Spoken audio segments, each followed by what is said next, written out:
and welcome to Times exclusive on Times Television, TTV. We're also on Times 360 Malawi, that is our Facebook page, but we're also on Times Radio. The program is brought to you courtesy of Rainbow Paints. My name is Wanderer Msisia. Please do stay tuned. They say blood is thicker than water. Reality tells us that even family lets one down sometimes. We still have to face the harsh weather as individuals. We say Rainbow Weather Shield paint is thicker than blood. The paint endures the hottest of days, the heaviest of rains, the dustiest of seasons, and the windiest of nights. Not even the toughest molds can stand this hero of a paint. Rainbow Weather Shield, family and true friend that sees no weather. Rainbow Paints, peace of mind, part of the deal.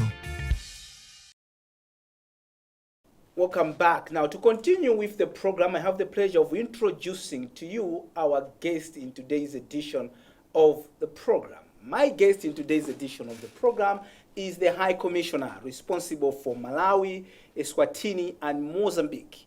You're based in Mozambique.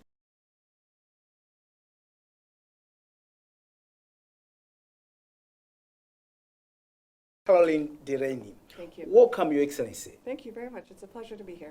Yes, so you take care of Malawi, Eswatini, and Mozambique. Correct. How easy or difficult it is to look after three countries, ma'am? It's a really good question. The advantage of looking after three countries is you get a regional perspective. And that's what I really like about it, is I don't have to just focus on one country. I can understand the dynamics between the countries. So it keeps me busy, but there's definite advantages. Okay, now when you understand these dynamics, how do they help you now to say, okay, Malawi, I think this is Malawi, they're not overlapping on each other. Say, okay, this is Malawi, but it's also Eswatini, is also, do you get that situation whereby some of the issues are similar and you need to address one-size-fits-all type of approach? Sometimes the challenges can be similar. So an example is child marriage. It's an area of work that's very important to Canada. It's also an area of work that's very important to the government of Malawi.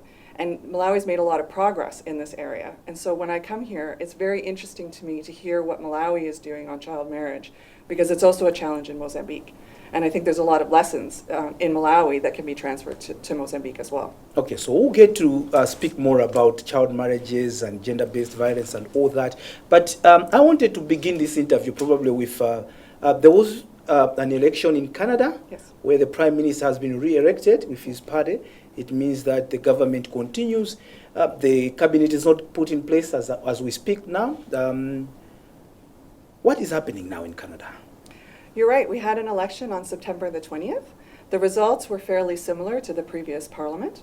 And so the Liberal Party was the governing party before the election, and they'll remain the governing party going forward. They won the most seats in parliament, and that's what makes them the first party that gets to try and form government. And so Prime Minister Trudeau will continue to be Prime Minister. He'll set his cabinet, and in the meantime, as a public servant, we wait to see who our new bosses will be. Okay. Now, I want us to concentrate on the engagement between Canada and Malawi through your office, whereby you're looking at issues of human dignity. You're also supporting projects regarding maternal, newborn, and child health. Mm-hmm. How is that support channeled to the beneficiaries? How do you reach the end users of these services? This is a really good question, and it's a question that's very important to Canada. It forms a crucial part in how we assess project proposals that come to us, whether that's from a multilateral organization in the UN or a Canadian NGO like Oxfam or AMREF. What we do is we ask the partner, where did the idea come from? How are beneficiaries involved in the design of this project? And how do beneficiaries directly benefit in order to see results of the project? So it's in the design where it's most important that you see that interaction with beneficiaries in order to determine how we can best meet their needs. Do you give a template to say, I think you must meet this for you at least to enjoy the support? We have a template for proposals, and definitely part of the questions that gets asked is, what was the design process? What was the consultation process? What analysis led you to the decision that this is the right recommendation to move forward with programming in Malawi? And we've seen that a lot of projects that are being implemented from the Canada is that they're going through NGOs, non-government organizations, civil society organizations. Why is it that it's not probably government to government? Is it because of trusting issues? We don't have a bilateral program in Malawi. So these are the Oh, yeah. mechanisms that are available to us, is Canadian NGOs and regional organizations and multilateral organizations. Yeah. Yeah, so let's talk about the multilateral organizations or multilateral coalitions that we have. Sure. From Canada's point of view, how best do we benefit from this? What I think is really what is really important is, from a Canadian perspective, we have a feminist international assistance policy.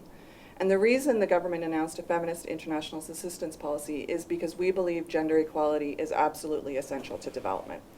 With gender equality, you can increase girls' access to education, you can increase their ability to gain employment, to gain jobs, and the more participation that you have in the economy, and the later girls have babies and get married, the stronger the economy can be and the more resilient individual families can be.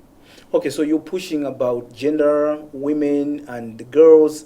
How is Malawi benefiting from that? Have you seen that there is an interest from the Malawi perspective to maximize the support and the benefits that the Canadian would like to push in terms of these issues? So Wonder, you've caught me at the beginning of my trip. So one of the reasons I'm here is to ask this very question. Am I preempting your meeting with the Yeah, other exactly. stakeholders? You're giving me good questions to Yeah. ask. So this is definitely why I'm here, is we want to see the Canadian-funded projects, we want to understand how they work, and we want to see that they're having benefits on the ground. But we also know that that our interests here are very well aligned with the government, because we have seen already with Minister Kaliati, the Minister of Gender, that she's got quite a close relationship already with the Government of Canada. They advocate jointly for things like ending child marriage, for strengthening feminist movements at the multilateral stage. So I'm really pleased. I think the opportunity for Canada and Malawi to advocate for human rights, to advocate for gender equality on the international stage is really strong. Mm-hmm. When we're talking about these issues like gender issues, but I've also seen that Canada now they're also moving into other human rights issues, where you're talking about even LGBT. It's a very sticky issue in Malawi. What is it that, because people trying to understand, when you're pushing for LGBT, is it because you're saying that if countries do not respect LGBT rights, then probably aid is also affected? Is that also the approach that Canada is using to kind of force? I'd say it's a human rights issue. I'd say it's about making sure that everyone has the ability to lead a life free from fear, the ability to love in the way that they want to love. Human rights are about people being able to fully enjoy the freedom to live their lives, to do so in a way that doesn't harm other people. And our advocacy relates to, on the issue of LGBTQ issues, the ability to love who you love doesn't infringe on other people's human rights. And so that's why we're advocating for the human rights of the LGBTQ community, is so that they can live the life that they would like to live. Yeah, Africa, the way it is, with their cultural beliefs and all that, how easy is it for people? Like, I'm taking advantage, I'm asking about Malawi, but I also know that you're also taking care of Mozambique as well as Eswatini. Yes. How receptive are these governments and the people in terms of these issues? Well, in Mozambique, homosexuality is decriminalized. So it's a fairly easy conversation because it's already not a legal issue in Mozambique. And in Eswatini, we talked about it when I was there a couple of weeks ago, and I felt that they've had 2 pride parades in the last couple of years, and these are parades of citizens of those countries who are demonstrating for their human rights. And so we're not trying to tell anyone what to do, but we are trying to support people who are advocating for their own human rights. Okay, so in Mozambique, you've seen that at least they've at least started to embrace everyone else, respecting every right. How about in Malawi?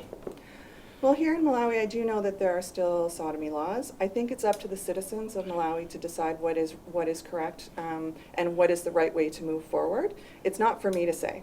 But I think from the Canadian experience, what we find is that when we take an inclusive approach to whatever issue we're talking about, ethnicity, language is a very big issue in Canada, we are able to build a country that people feel that they are a part of and that they can contribute to.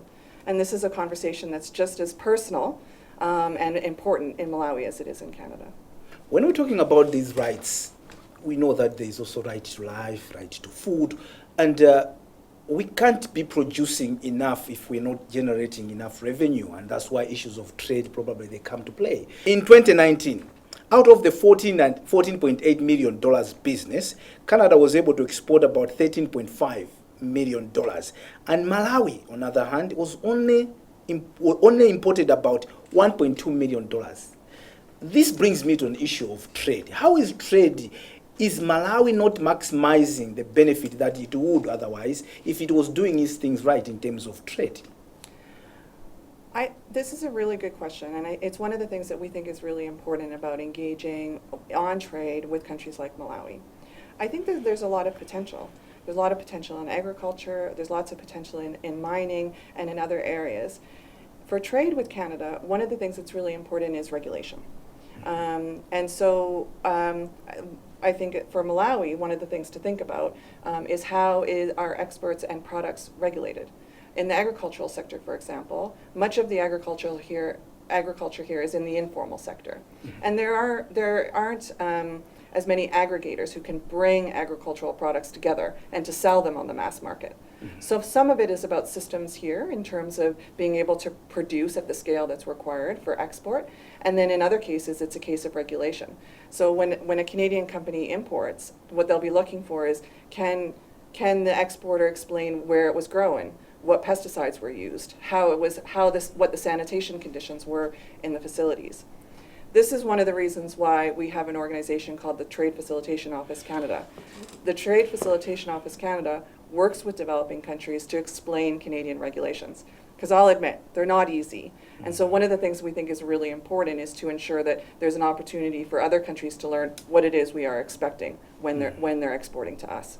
When they are not easy, do you think in a way they put the other countries in a disadvantage? Because then Malawi is importing so much from Canada, yet Canada can only export this little. Yet we talk about inclusive trade. When we talk about inclusive trade, what are we saying, ma'am?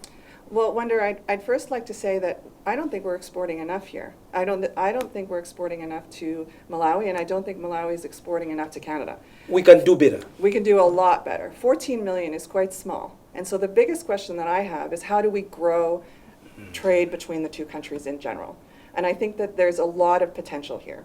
We have very strong people-to-people ties. What do you mean? What do you mean when you say people-to-people ties? That's what I want to understand, because we say that we don't do government to government, we're doing people-to-people. What do you mean?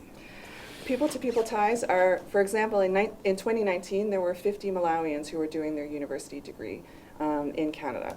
One of the best things about being a Canadian diplomat is I meet people from all the countries I go to who have a connection to Canada. And it's the same for Canadians. There's many Canadians who've done youth internships here in Malawi and remember their time in Malawi very fondly. I think that that's a base for trade because we already have a base of our populations who already know each other. And that can be an area for potential growth when it comes to understanding each other's cultures, sectors, and businesses. Mm-hmm. You were talking about growing trade as I interrupted you to ask about people-to-people. The potential that you see, why is it that we're failing to grow that to the levels that would benefit Malawi, huge dollars that would develop this country maybe beyond recognition? I think some things are pretty obvious. For example, geography. Malawi and Canada are not near each other. Exactly. So that creates a barrier. One of the advantages that we have as a result of the side effects of COVID is that we're all much more comfortable with technology than we were 2 years ago. And for example, what we would like to do in February here is have a virtual trade mission where Canadian companies in Canada can meet with, but virtually, their Malawian counterparts here to learn more about Malawi. I think this has a lot of potential for shrinking the geographic distance between Malawi and Canada and helping us to know more about each other. Do you see that happening anytime soon? I'm hoping for early 2022. 2022. Yes. That brings me to my next question. Yes, you represent Canada, but you're also a person. There's some things that at your heart you say, look, I want to achieve this, you know. Yes, I'm representing my government, but I also have some personal connection to. What is it that personally you would like to achieve as you're serving these three beautiful countries? It's a great question.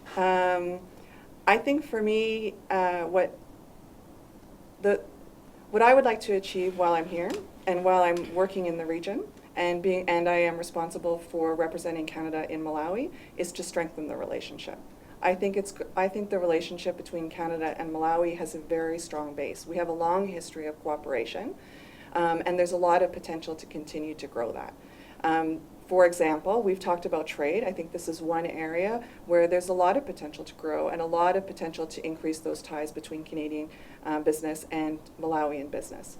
The other area that I would like to pursue with Malawi is international cooperation. Canada and Malawi both believe in a strong international order. We believe in multilateral systems. We advocate for gender equality, and we advocate for feminist movements. I think our interests are very well aligned, and that makes me excited. It makes me excited because it means we can work together to shape the international agenda. And that's what you want to achieve? I don't know. There's the same government that is continuing, so I'm not going to ask you whether you're going to continue. We don't know what's going to happen tomorrow, but let's talk about today. Do you see that happening? I do see that happening. For example, there's a mechanism on the international stage called the Generation Equity Forum, and there's a series of action coalitions that work together to achieve certain objectives. One of those is an action coalition on feminist movements. So the Minister of Gender here in Malawi and the Minister of Development in Canada, they already work together on advocacy for feminist movements. My job is to support my minister in her role in that advocacy, and that's pretty exciting because it means that there's a direct connection between Malawi and Canada at the ministerial level to be able to achieve objectives on the international stage. This feminist that we keep on talking about, when men listen to feminism and they're like, okay, are women trying to take over, or how do you strike a balance that men shouldn't feel intimidated and scared that women all of a sudden they want to take over everything and everything is done by women, promoting women? Why are you scared of women? You're pushing so much. It's a really good question. So I'll tell you a little bit about myself. Okay. I was raised by a single mother. Okay. My dad was very present in my life, but my mom was the one that was there every day with me and my two sisters. And my mother was a feminist when I was growing up, and she raised me to be a feminist. And so I was never afraid of the word feminism, even though in Canada, at that time, it was often associated with a more radical form of women's rights. You think that's changed in a man's mind when they hear that? I think or they so. still feel like, okay, women are ganging up against men and I don't know what else they're planning behind the closed doors. Well, and this is the thing. I think that the more negative associations with feminism were used to generate fear about what women's rights meant, even though that wasn't what most feminists were advocating for. And what has changed in Canada, as a result of having a government that calls itself feminist, that says it has a feminist international assistance policy, and the Prime Minister calls himself a feminist, is that it takes away the fear from the term, and it makes it what it is. Feminism is about achieving equality between men and women. And I think men have just as much to benefit from feminism as men do. Men have just as much to benefit from feminism as women do, because it changes the nature of the relationship, and it makes it's a relationship between partners. Okay. You're watching Times Exclusive on Times Television, TTV, and my guest in today's program is the High Commissioner responsible for Malawi, Eswatini, and Mozambique. And the program is brought to you courtesy of Rainbow Paints. Stay tuned. How often do you wash your favorite clothes? 52 times a year? How long do you wear them before they fade away? 3, 4 years? Imagine a paint with washability capabilities of up to 10,000 scrubs during its life. Imagine a paint that maintains its luster for over 7 years. Imagine a paint with a velvet finish and water resistance. Stop imagining, because Rainbow Acrylic Sheen does it all and beyond. An all-time hero for interior and exterior finishing that brings smiles to thousands of families and contractors. Rainbow Paints. Peace of mind. Part of the deal.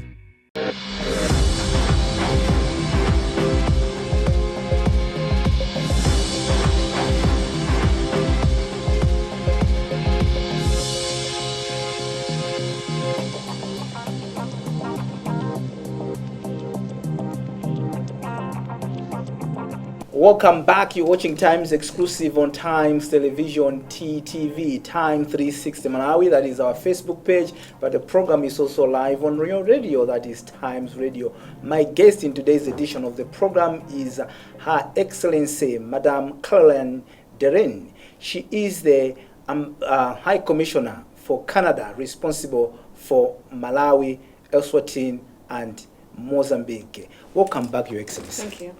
Now, continuing with our program, ma'am, earlier on we spoke about Canada's interest in prevention of child marriages, early marriages, and forced marriages, which is a case, I think, in the region that you look after. How rampant is the problem, and what is it that the Canadian government would like to see that probably we can change the narrative? It's a really good question, and with respect to child marriage, early marriage, forced marriage, the rates are quite high in this part of the world. And there's a lot of demand from civil society, from governments, and from girls themselves to address this issue and to think quite critically about how to prevent it.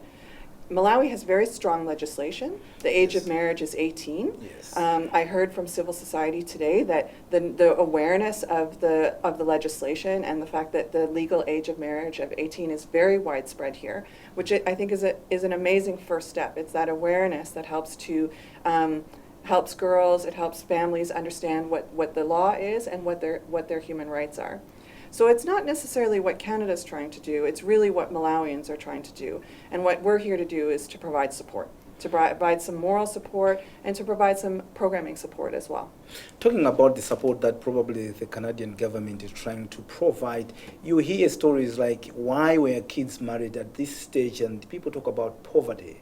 And this is common in most places that you go. So you have a parent that is marrying her daughter at the age of 16 with a consent, they said with a consent, even younger, because all they're seeing is what that man is going to bring that is going to change this family setup. Yeah. When you're talking about this support, where exactly are you targeting this support? So when you ask about where the challenges are coming from, you're touching on the problem, which is that this issue of child marriage is incredibly complex. And it's not one thing. It's not a piece of legislation. It's not education. It's not the economy. It's all three of those things. Yes. And that's why it's so difficult to address it. So one of the examples in terms of how we work is that we work in the area of awareness raising. Community education. What is the legislation? What does the legislation say about what your rights are? Another area that we work is on mentoring. We have found, both here as well as in Mozambique, that peer-to-peer mentoring is very valuable for giving girls an understanding and the confidence to say no if they think that something is happening that shouldn't be happening. Girls are more likely to listen to their peers than they are to listen to adults. And so creating that opportunity for them to talk to their friends or to talk to a mentor who's just slightly older than them to learn about their rights really empowers them to be able to say, yes, I want to continue my education. I don't want to get married at this point.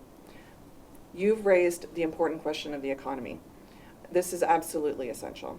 We do know that the longer a girl stays in school, the more likely she is to be able to succeed in the economy. And so all of these issues run hand in hand in terms of trying to reduce child marriage. I'll give you some statistics that I know. You would see that maybe 800 girls would start grade 1. By the time that they are reaching grade 8, maybe 600 would have dropped out of school for different reasons. And every time you ask why, it's because even at household level, they still prioritize a male child because they believe that a girl is going to get married and the husband is going to take care of them.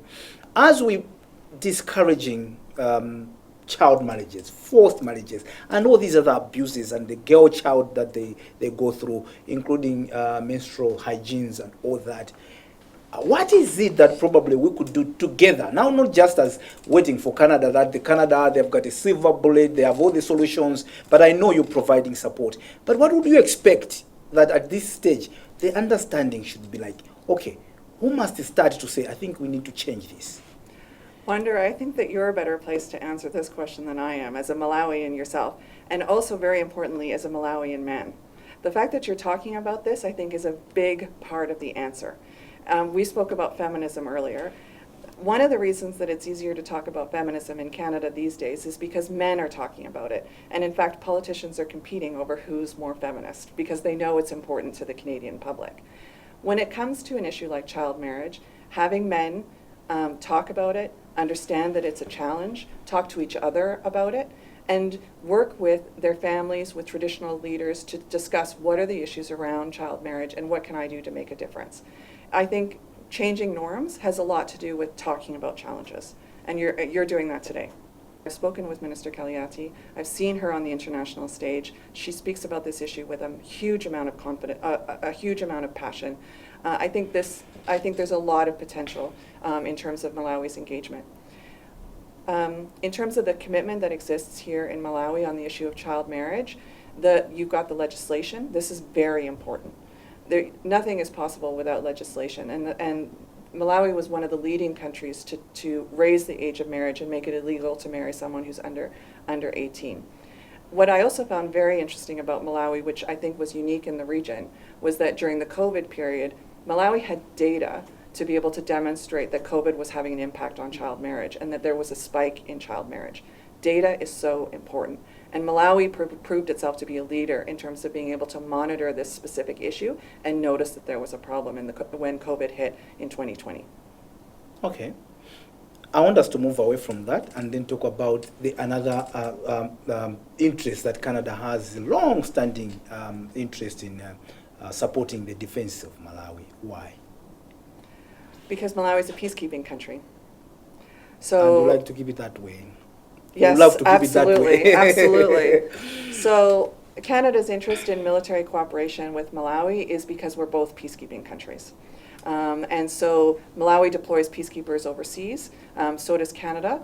In fact, we take credit for being the inventors of peacekeeping. It was a former Canadian Prime Minister who was the proposer of the model of peacekeeping at the UN in the 1950s. So it's very personal to Canada. And because Malawi is a country that deploys peacekeepers, we work with you to do training with military officers on a wide variety of subjects, and on a wide variety of subjects for the purposes of military capacity building. In addition, we worked with Malawi and provided some funding on the establishment of the Peacekeeping Training Center here in Malawi, which works with other countries in SADC for doing training on peacekeeping. Mm-hmm. What are your plans? Well, I'm not going anywhere because I'm a public servant. So in the Canadian system, we do have some ambassadors who are political appointments, but almost all of us are career public servants. And so we don't tend to change when there's a change in government. So I don't anticipate anything changing anytime soon. And I'll be here for a while to be able to continue my work with Malawi, Eswatini, and Mozambique. My objectives are, I would like to continue working on the development side. I do come from development. I've done a lot of work in development myself. I think that it's really important that Canada continue to engage on the development work that we're doing with Malawi, Eswatini, and Mozambique, and be able to contribute to poverty reduction in all three countries. This is very important to Canada as part of our belief in the multilateral system and the international rules-based order, that we really do have to work together in order to build a better world. But I also know that things are changing. And I know that this part of the world, this part of Africa, is very interested in a different kind of a relationship with a country like Canada.